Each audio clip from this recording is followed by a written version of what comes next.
தோகை வருடும் தாகமலையே. அத்தியாயம் 12.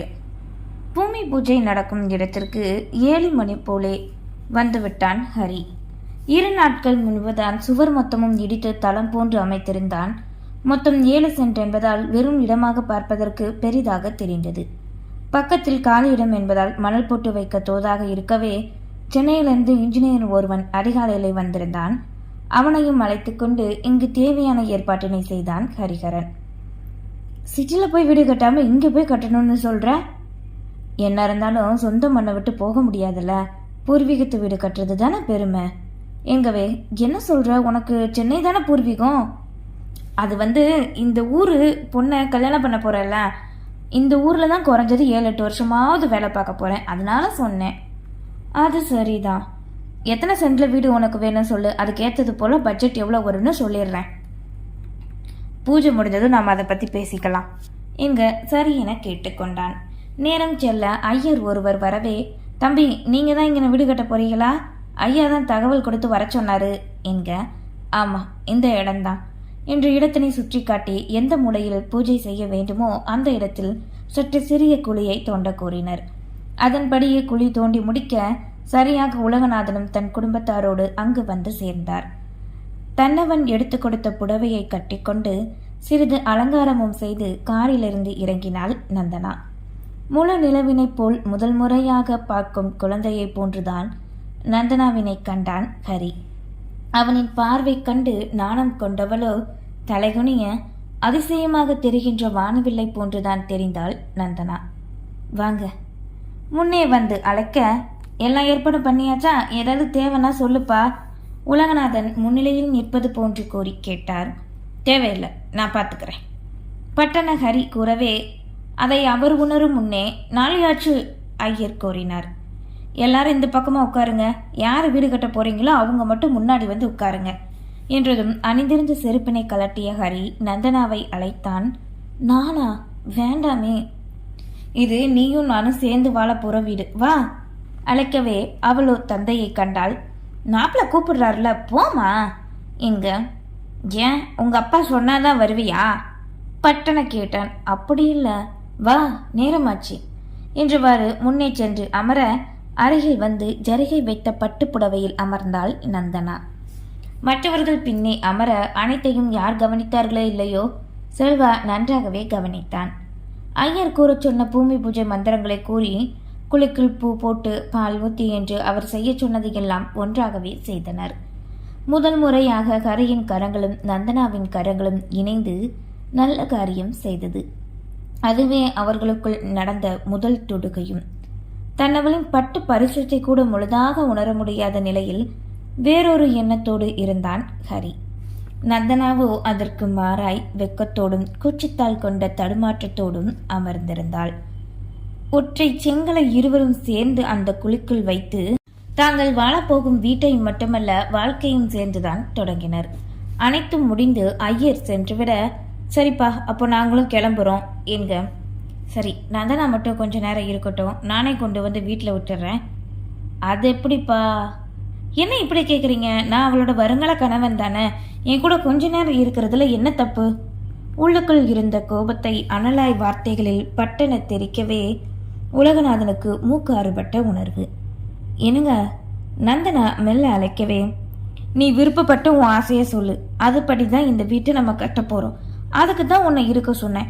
ஏன் உங்க அப்பா கொஞ்ச நேரம் என் கூட இருக்க விட மாட்டாரா? அவளிடம் உரிமை கோபம் கொண்டான். சரி, நீங்க இருந்து வாங்க, நாங்க கிளம்புறோம் என்று உலகநாதன் தன் மனைவி மகளை அழைத்து கொண்டு சென்றார். அவர்கள் சென்றதும் முகம் சுருங்க நின்றிருந்த நந்தனாவை கண்டவனும், சாரி ஏதோ ஒரு டென்ஷன், நல்ல நாள் அதுவுமா இப்படி இருக்காத கரங்களை பற்றி கொண்டு மென்மையாய் கூறினான். சரிங்க, நீ எந்த மாதிரி கட்டணும்னு ஏதாவது ஐடியா வச்சிருந்தனா அதை சொல்லு. திடீர்னு கேட்டேன் எப்படி? உன்னால டக்குன்னு சொல்ல முடியாதுன்னு எனக்கு தெரியும்.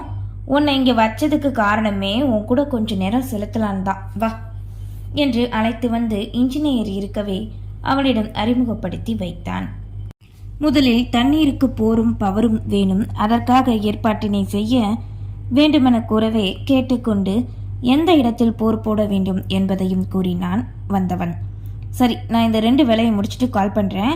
உன் ஆளுங்களை நீ கூட்டிகிட்டு வந்துடு, எவ்வளோ சீக்கிரம் கட்ட முடியுமோ கட்டி கொடுத்துரு, நைட் நான் பேசுகிறேன் என ஹரி கூற, வரவங்க தங்க ஒரு செட் மாதிரி போடணும், அதுக்கு சேர்த்து ஏற்பாடு பண்ணிடு, நான் கிளம்புறேன் என கூறி வந்தவன் சென்றுவிட இவர்கள் இருவரும் மட்டுமே இருந்தனர். இப்போ சொல்லு, என்ன சொல்ல? தயக்கத்தோடு தலை குனிந்து நிற்க தன் கரம் நீட்டி அவளின் விரல்களை மென்மையாய் பற்றினான். எப்பவும் என் முகத்தை பார்த்து பேசு நந்தனா, அப்போதான் நீ என்ன நினைக்கிற நான் என்ன நினைக்கிறேன்னு நம்மளால புரிஞ்சுக்க முடியும். சரிங்க என்க பின் இருவரும் அந்த இடத்தினை பார்த்து வீட்டின் அமைப்பு எப்படி இருக்க வேண்டுமென சேர்ந்தே முடிவெடுத்தனர். தங்களின் கருத்துக்களை மாறி பகிர்ந்து கொண்டனர். நேரம் செல்லவே கூறியது போல் ஹரியை தன் வருங்கால மனைவியை அழைத்து கொண்டு அவளின் வீடு நோக்கி பயணித்தான். அதே நேரம் இங்கே வீட்டுக்கு வந்து சேர்ந்த உலகநாதன் ஹாலில் இருந்த சோஃபாவில் அமர்ந்தார். தமயந்திக்கோ வேலை இருக்க அவரு உள்ளே சென்று விட்டார். அப்பா சொல்றேன்னு தப்பா நினைக்காதீங்க, நீங்க ரொம்ப தான் உங்க மாப்பிள்ளைக்கு இடம் கொடுக்குறீங்க. அவன் உங்களை ஒவ்வொரு விஷயத்துலையும் குறைவா பார்க்குற மாதிரி தான் இருக்கு.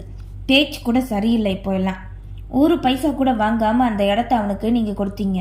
ஆனா அவன் இன்னைக்கு உங்களை கூப்பிட்டு வச்சு அவமானப்படுத்திட்டான் என்று தான் இன்று கண்டதை பற்றி கூறவே, அதெல்லாம் ஒன்றும் இல்லை, ஏதாவது நினைச்சுக்கிட்டு இருக்காத, எப்படியாவது இந்த கல்யாணத்தை முதல்ல முடிக்கணும் என்றவரோ மகன் கூறியதை பொருட்டாக மதிக்காது எழுந்து சென்றார். என்னைக்குத்தான் நம்ம பேச்ச கேட்க போறாங்களோ புலம்பிக் கொண்டு செல்வாவும் சென்று விட்டான். தன் அறைக்கு வந்த உலகநாதன் கைபேசியில் வக்கீல் ஒருவருக்கு அழைத்தார். ராம்நாதா, நான் உலகநாதன் பேசுறேன். சொல்லுங்க சார், சீக்கிரமே அந்த இடத்த முடிச்சிடலாம். அதைத்தான் இப்போ நான் தீவிரமா பார்த்துக்கிட்டு இருக்கேன்.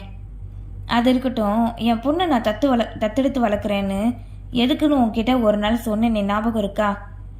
நல்லாவே இருக்கு. என்ன விஷயம் சார்? இப்போ என் பொண்ணுக்கு படிப்பு முடிஞ்சிடுச்சு, ஏற்கனவே மேஜர் தான், கல்யாணம் பண்ணி வைக்க போறேன், அடுத்த வாரம் நிச்சயம். இப்போ அந்த பத்திரத்தில் எழுதின மாதிரி பண்ணிடலாமா? பண்ணிடலாம் சார், ஆனால் அதுக்கு கல்யாணம் முடியணும். முடிஞ்சதுக்கப்புறம் உங்கள் பொண்ணு கையெழுத்து போட்டால் தான் முடியும். ஆமாம், என் மருமகனும் கையெழுத்து போடணுமா? அப்படிலாம் இல்லை சார், கல்யாணம் பண்ணனா ஆதாரம் மட்டும் வேணும் என்கவே நெற்றியை தேய்த்து கொண்டார். சரி, அப்போ கல்யாணம் முடிஞ்சது சொல்கிறேன், அந்த சொத்து எல்லாம் எழுதி வாங்கணும். சரிங்க சார் என கூறி வக்கீல் வைத்து விடவே யோசனையாய் அங்கும் இங்கும் நடந்தார்.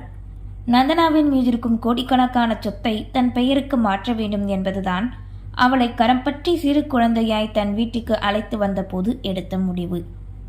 அவளின் தாத்தா தன் தந்தையிடம் கடன் வாங்கிய பசுபதி சாகும் நொடியில் பணத்தை கொடுப்பார் என்று பார்த்தால் தன் பேத்தியை கொடுத்து சொத்து மத்திரத்தையும் அளவா கொடுத்து விட்டார்.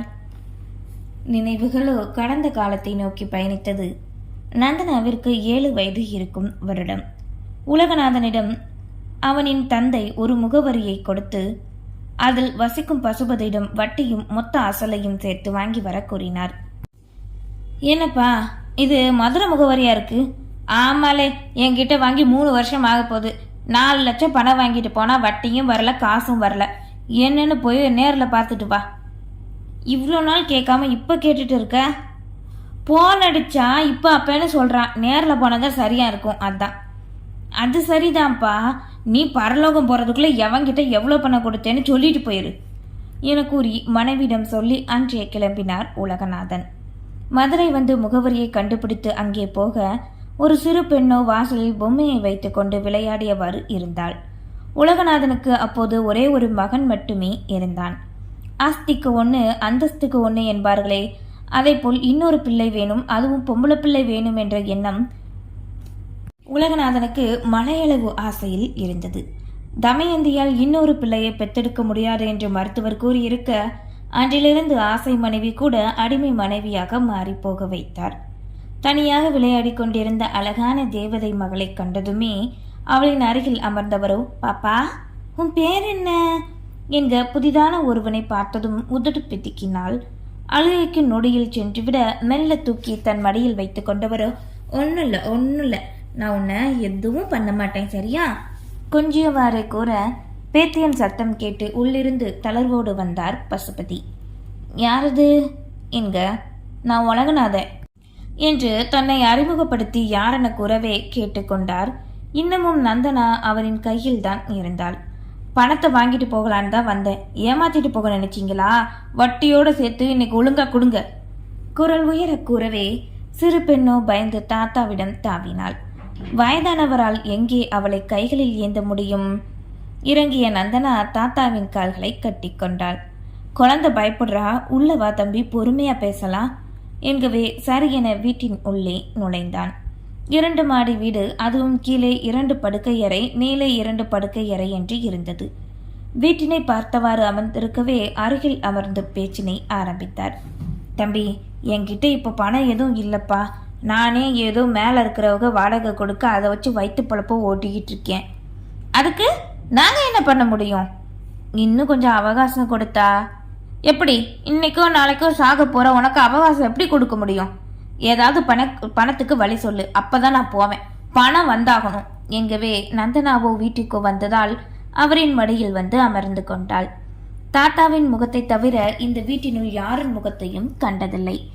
நந்தனாவை பார்த்தாலே அனைவருக்கும் பிடித்துவிடும். அப்படி இருக்க தன்னந்தனியாக வீட்டுக்குள் மட்டுமே வாழ்ந்து வந்தாள். விபத்தில் பெற்றவர்களை இழந்த தன் பேத்தியின் வாழ்க்கை தனக்கு பின் என்னாக? இப்படி நினைத்து தன் உடம்பையும் சேர்த்தே கெடுத்து வைத்திருந்தார் பசுபதி. அந்த 4 லட்சத்துக்கு பதிலா இந்த வீட்டு வேணா வச்சுக்கோ தம்பி என்க. என்ன பெருசு விளையாடுறியா? சிட்டில மெயின்ல லட்சத்தை தாண்டுற இடத்த தரேன்னு சொல்ற. ஒருவேளை எதுவும் வில்லங்க இருக்கோ? அப்படிலாம் இல்லை தம்பி, நீ வேணா ஒரு வக்கீலை கூப்பிட்டு பத்திரம் தரேன், சோதிச்சு பாரு. ஒரிஜினல் பத்திரம் கூட பணம் வாங்கும்போது உங்கள் அப்பா கிட்ட தான் கொடுத்துருந்தேன், அவர் தான் வச்சிருக்காரு என்கவே. ஓ, அதனால தான் அப்பங்கார இத்தனை நாள் இதை விசாரிக்காம இருந்தானோ மனதிற்குள் நினைத்து கொண்டார். உங்களுக்கு பிள்ளைய இல்லையா? பணம் வருவது உறுதியாகி விடவே மரியாதையோடு பேசினார். ஒத்த பையன்தான், அவன் சம்பாரிச்சு கட்டினது தான். அவனும் அவன் பொண்டாட்டியும் விபத்தில் இறந்து போயிட்டாங்க. அப்போது ஹாஸ்பிட்டல் செலவுக்கு வேணும்னு தான்ப்பா உங்கள் அப்பா கிட்ட இந்த வீட்டு பத்திரத்தை கொடுத்து பணத்தை வாங்கினேன். எவ்வளோ செலவு பண்ணியும் போய் சேர்ந்துட்டு என்னால் என் பேத்தியை மட்டும்தான் காப்பாற்ற முடிஞ்சது. இவ தான்ப்பா இப்போதைக்கு என் குலசாமி. இந்த சொத்து வருங்காலத்தில் இவளுக்கு மட்டும்தான். என் பையன் இவ பிறந்ததும் எழுதி கூட வச்சுட்டான். இந்த சொத்தையும் இவளையும் நீ எடுத்துக்கோப்பா. என் பேத்தி எங்கேயோ நல்லபடியாக வளர்ந்தா போதும். அவள் சந்தோஷமாக பாதுகாப்பாக இருந்தால் போதும்.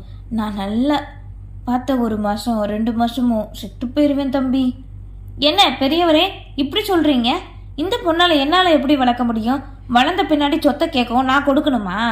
இல்லைப்பா, நான் உயில் எழுதி தரேன். என் பேத்தி வளர்ந்து படித்து கல்யாணம் பண்ணி வச்சுக்கும் இந்த சொத்தை உனக்கு கண்டிப்பாக இவ கொடுத்துடணும், நான் எழுதி தரேன். நல்ல இடமா பார்த்து கல்யாணம் பண்ணி வச்சா மட்டும் போதும்ப்பா. ஆக மொத்தம் எனக்கு என் பணம் வரணும் அப்படின்னா இந்த பொண்ணை வளர்த்து படிக்க வச்சு கல்யாணம் பண்ணி வைக்கணும். இதில் இந்த சொத்து கரைஞ்சு போயிருமே. 3 குடும்பம் கூட வாடகைக்கு இருக்கலாம்ப்பா. மாதம் மாதம் வர வாடகை காசை வச்சு வளர்த்தா போதும் என்கவே நீண்ட நேரமாக யோசித்தார். தனக்கும் ஒரு மகள் வேண்டுமென ஆழ்மனதில் இருந்த எண்ணமும் ஆசையை தூண்டிவிடவே ஒத்துக்கொண்டு அன்றே பசுபதியின் பேத்தியான நந்தனாவை தூக்கி கொண்டு தங்களின் ஊரினை நோக்கி பயணித்தார் உலகநாதன். 2 மாதத்தில் அந்த பெரியவரும் இறந்துவிட சொத்து பற்றிய பேச்சினை அப்படியே மறைத்து அது இருக்கு என்று கூட நந்தனாவிற்கு தெரியாமலே வளர்த்து வந்தார்.